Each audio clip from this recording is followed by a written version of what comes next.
ನಾನು ಕೂಡ ಸಚಿವ ಆಕಾಂಕ್ಷಿ ಇದ್ದೇನೆ ಅಂತ ಹೇಳಿ ಹುಬ್ಬಳ್ಳಿಯಲ್ಲಿ ಶಾಸಕ ಪ್ರಸಾದ್ ಹಬ್ಬಯ್ಯ ಹೇಳಿಕೆಯನ್ನು ನೀಡಿದ್ದಾರೆ.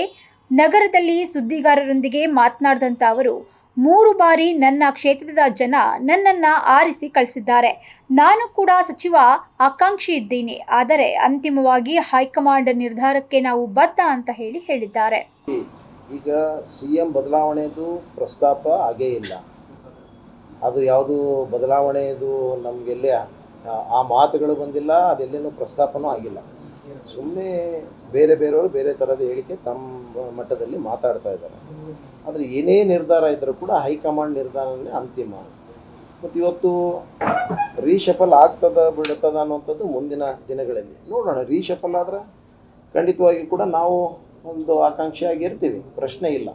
ಯಾಕಂತಂದರೆ ಈಗ ನನಗೂ ಇಲ್ಲಿ ಒಂದು 3 ಬಾರಿ ಇಲ್ಲಿಂದ ಈ ಭಾಗದ ಜನರ ಆಶೀರ್ವಾದ ಮಾಡಿದ್ದಾರೆ.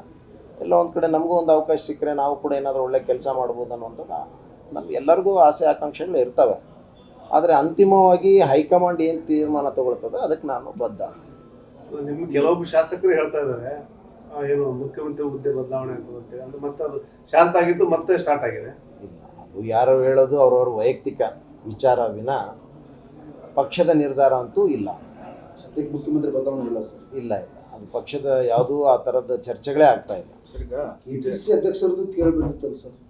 ಅಲ್ಲ, ಯಾವುದೂ ನಿರ್ಧಾರ ಇಲ್ಲ. ಇದು ಈ ಸುಮ್ಮನೆ ನಾವು ನಿಮ್ಮ ಮಾಧ್ಯಮಗಳ ಮುಖಾಂತರನೇ ನೋಡ್ತಾ ಇರೋದು ವಿನ ಅಲ್ಲಿ ನಮ್ಮ ಪಕ್ಷ ಮಟ್ಟದಲ್ಲಿ ಯಾವುದೂ ಕೂಡ ಚರ್ಚೆ ಆಗ್ತಾ ಇಲ್ಲ. ಈಗ ಜನಗಣತಿ ಮಾಡಲಿಕ್ಕೆ ಹೈಕಮಾಂಡ್ ಮತ್ತೆ ಸೂಚನೆ ಕೊಟ್ಟಿದೆ. ಇಲ್ಲ ಒಂದು ಕಡೆ ಸಿಎಂ ಅವ್ರ ನಿರ್ಧಾರಕ್ಕೆ ಹಿನ್ನಡೆ ಆಗ್ತದೆ. ಹಿನ್ನಡೆ ಅನ್ನುವಂಥ ಪ್ರಶ್ನೆ ಬರಂಗಿಲ್ಲ.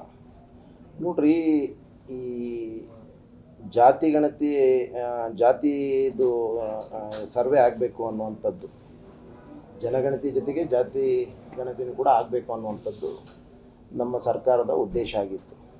ಕಾರಣ ಅಂತಂದರೆ ಆರ್ಥಿಕವಾಗಿ, ಸಾಮಾಜಿಕವಾಗಿ, ಶೈಕ್ಷಣಿಕವಾಗಿ ಹಿಂದುಳಿದಂಥ ಎಲ್ಲ ಸಮಾಜಕ್ಕೂ ಕೂಡ ಪ್ರಾಮುಖ್ಯತೆ ಸಿಗಬೇಕು, ಸಾಮಾಜಿಕ ನ್ಯಾಯ ಸಿಗಬೇಕು, ಸಮಾಜ ನಿರ್ಮಾಣ ಆಗಬೇಕನ್ನುವಂಥದ್ದು ದೂರದೃಷ್ಟಿ ನಮ್ಮ.